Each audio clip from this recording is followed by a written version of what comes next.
नमस्कार, मैं श्यामगिरी। आज के कार्यक्रम में आप सभी दर्शकों का स्वागत है। नीतीश कुमार बिहार यात्रा पर निकले, लेकिन नीतीश कुमार की यात्रा पर निकलने के बाद बिहार के अंदर राजनीति जो है वह बहुत ज्यादा गर्म हो गई।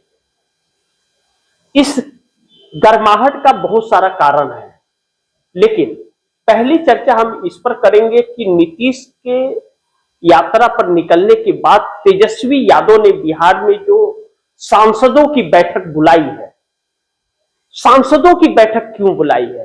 विधायकों का बुलाना चाहिए, लेकिन पहले सांसदों की बैठक बुलाई, उसके बाद विधायकों की बैठक बुलाई, यानी कि अलग अलग।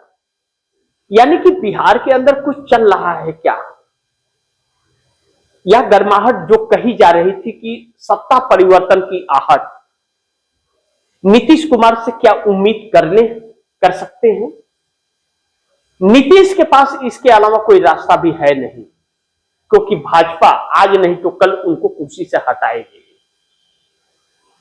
और अगर उन्होंने विपक्ष परिवर्तन बिहार में कर दिया, भाजपा को विपक्ष में बैठा दिया और विपक्ष के साथ मिलकर के सरकार चला दी, तब तो नीतीश कुमार का वजूद बच जाएगा।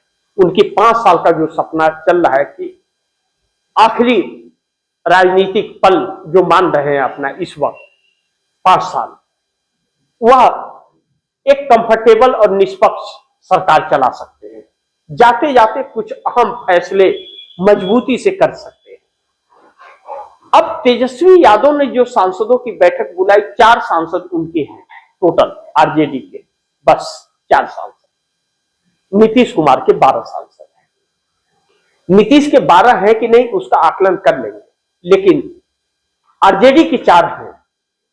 इन 4 सांसदों को बुला करके बैठक करने के 2 कारण हैं। पहला तो कि एक उनकी बहन ही सांसद है और बाकी 3 अलग हैं, तो कहीं ऐसा ना हो कि बिहार के अंदर आरजेडी कमजोर हो गई है, मात्र 25 विधायक बच गए हैं, वह भी कभी भी टूट सकते हैं अगर एकजुटती नहीं रही तो वह सांसद न टूट जाए कहीं।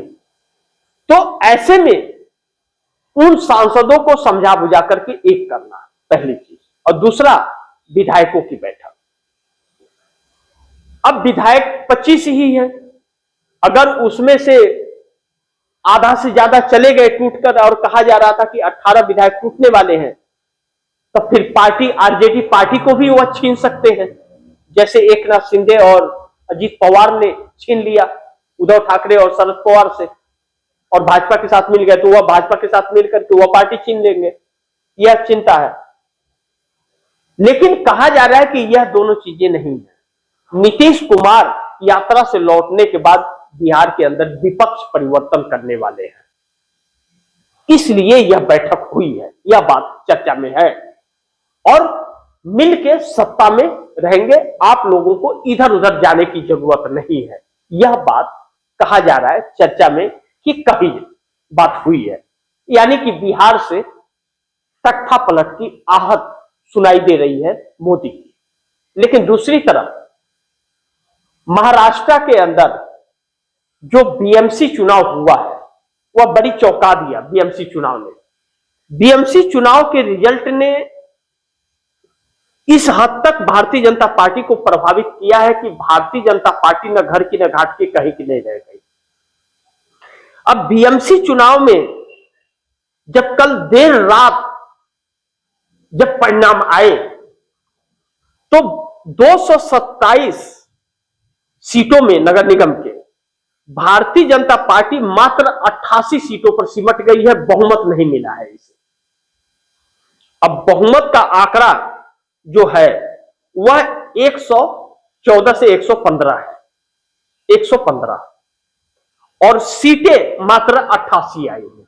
यानी कि भारतीय जनता पार्टी अपना मेयर बगैर किसी के सहयोग का नहीं बना पाएगी, पहली चीज। यानी कि भारतीय जनता पार्टी का पैसा लूटा करके भी और वोट चोरी करके भी वह सीटें बहुमत का नहीं पाई।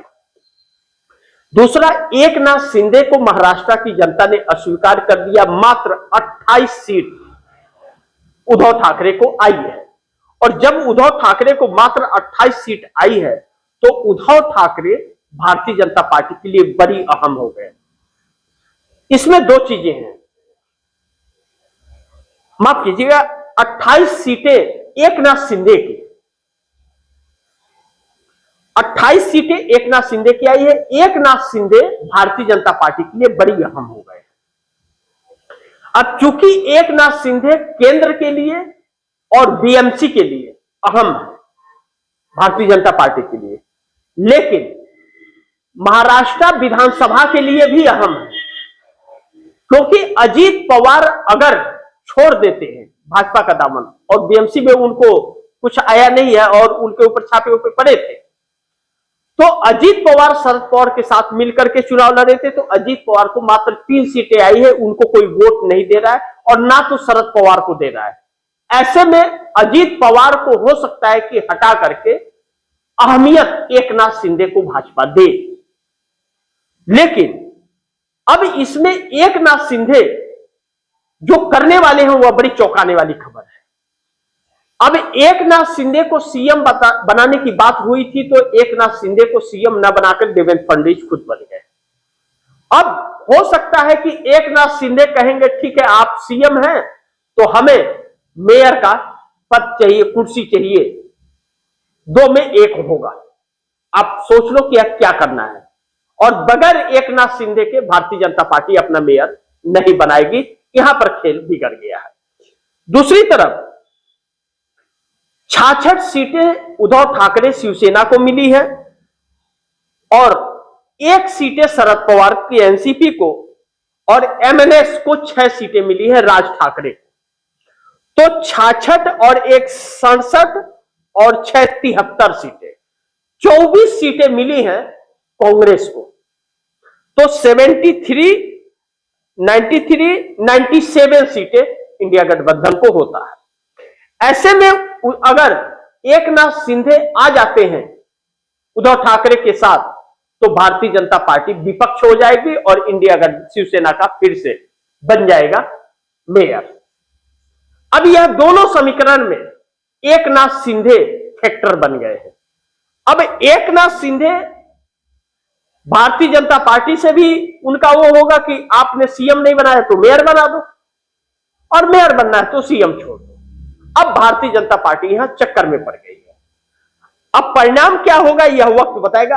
अदर 10 है, अगर भारतीय जनता पार्टी 10 अदर को भी ले लेती है तो 98 ही होता है, फिर भी उसे 12 से 13 सीटें घटेंगे। अजीत पवार को साथ ले लेती है तो भी 10 सीटें उसे घटेगी, यानी कि वह अपना मेयर नहीं बना पाएगी। और ऐसे में एकनाथ शिंदे बार्गेनिंग जरूर करेंगे, इस बात से इनकार नहीं कर सकते। दूसरा जो बड़ी महत्वपूर्ण है, चंद्रबाबू नायडू एक फैक्टर बनते जा रहे हैं और चंद्रबाबू नायडू कहीं ना कहीं मोदी सरकार को हिलाने के प्रयास में है और चंद्रबाबू नायडू आने वाले दिन में इस देश के नए प्रधानमंत्री के रूप में भी स्थापित हो सकते हैं। यह देश फिर एक बार कई प्रधानमंत्री दे सकता है या तो मध्यवर्ती चुनाव में चला जाएगा, क्योंकि चंद्रबाबू नायडू ने डेडलाइन जो भारतीय जनता पार्टी को दी है 1 फरवरी का, वह नजदीक आ गया और 28 जनवरी से पार्लियामेंट शुरू होगा और 1 को बजट पेश होगा। चूंकि 1 को संडे है इसलिए आशंकाएं है कि 1 फरवरी को पेश होगा कि नहीं, लेकिन 2 फरवरी तक तो जरूर पेश हो जाएगा। ऐसे में चंद्रबाबू नायडू का 1.5 लाख करोड़ रुपए का डिमांड अगर नहीं पूरा होता है तो चंद्रबाबू नायडू ने भारतीय जनता पार्टी से समर्थन वापस लेने का कहा जा रहा है कि उन्होंने बात कह दी है। ऐसे में चंद्रबाबू नायडू को कांग्रेस की तरफ से भी ऑफर है कि आप प्रधानमंत्री बनना चाहते हैं तो सभी को एकजुट कर लीजिए और हम आपको समर्थन देने के लिए तैयार हैं। ऐसे में चंद्रबाबू नायडू और नीतीश कुमार की जोड़ी मिल करके एक साथ सबको एकत्रित करने की भी कोशिश कर रही है, जिसमें अखिलेश यादव हो, उद्धव ठाकरे हो, शरद पवार हो, सबकी भूमिका मानी जा रही है। चंद्रबाबू नायडू नवीन पटनायक उड़ीसा के, उनसे बहुत बीजू जनता दल के राष्ट्रीय अध्यक्ष उनसे संपर्क में है कहा जा रहा है और उनके 4 सांसद भी चंद्रबाबू नायडू के साथ आने को तैयार है। पिछले दिनों कहा जा रहा है कि चंद्रबाबू नायडू ने तमिलनाडु के सीएम स्टालिन से भी मुलाकात की थी और स्टालिन भी समर्थन में है। अगर मोदी की सत्ता परिवर्तन किया जाता है तो चंद्रबाबू नायडू का साथ देंगे। अखिलेश यादव ने भी प्रयास किया था और चंद्रबाबू नायडू के साथ है और नीतीश कुमार तो साथ देंगे ही। ममता बनर्जी क्या करेंगी यह वक्त बताएगा। कहा जा रहा है कि नीतीश कुमार ममता बनर्जी के संपर्क में है और जो भी होगा बहुत जल्द अब होगा। ममता बनर्जी के सामने भी इसके अलावा कोई रास्ता नहीं है कि अगर मोदी सरकार रही तो ममता बनर्जी का हो सकता है कि पश्चिम बंगाल में सरकार इस बार वापस न हो, क्योंकि एसआईआर और चुनाव आयोग की मदद से भारतीय जनता पार्टी उन्हें सत्ता से उखाड़ करके फेंक सकती है। ममता बनर्जी असमंजस में है, पर्दे के पीछे से अभी तक मोदी को समर्थन देते रही और अब भाजपा अपने लालच में, सत्ता के लालच में ममता बनर्जी को दरकिनार करने में लगी है। ऐसे में देखना यह महत्वपूर्ण होगा कि चंद्रबाबू नायडू का सपना प्रधानमंत्री बनने का पूरा हो सकता है या नहीं, लेकिन नीतीश और नायडू मिल करके कहीं न कहीं मोदी सरकार को उखाड़ फेंकने की एक प्रयास और कोशिश तो कर रहे हैं, इसे इंकार नहीं कर सकते। लेकिन महाराष्ट्र के अंदर एक राजनीति अलग करवट लेती हुई नजर आ रही है। जिस तरह से अजीत पवार और शरद पवार को महाराष्ट्र की जनता ने अस्वीकार कर दिया है बीएमसी के चुनाव के अंदर और इन लोगों का वजूद खत्म हो गया है। अब शरद पवार मात्र 1 सीट पर आ गए और अजीत पवार मात्र 3 पर मिले हैं।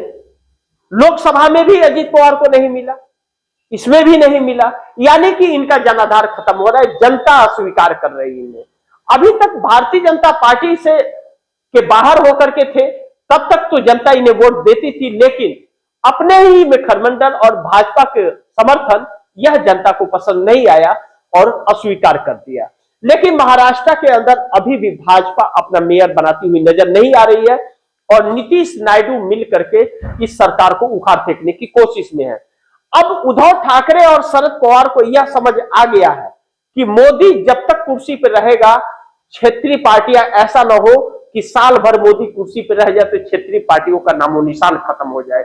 इसके लिए मोदी सरकार को बदलने के लिए उद्धव ठाकरे और शरद पवार भी चंद्रबाबू नायडू के साथ खड़े होते हुए नजर आ रहे हैं।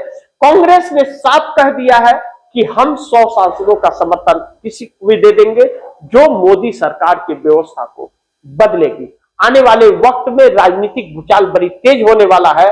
दिल थाम कर बैठिएगा, जो भी खबरें होंगी आप दर्शकों तक लाते रहूंगा। तब तक के लिए नमस्कार। लेकिन आप दर्शकों की क्या राय है, क्या सुझाव है, कमेंट बॉक्स में जरूर दीजिएगा। इस खबर को ज्यादा से ज्यादा शेयर कीजिएगा, अपने दोस्तों को भी कहिएगा आगे शेयर करें। आपने अगर चैनल को सब्सक्राइब नहीं किया, सब्सक्राइब कर लीजिए, अपने दोस्तों को भी कहिएगा चैनल को सब्सक्राइब करें। मिलते हैं अगली खबर के साथ, तब तक के लिए नमस्कार।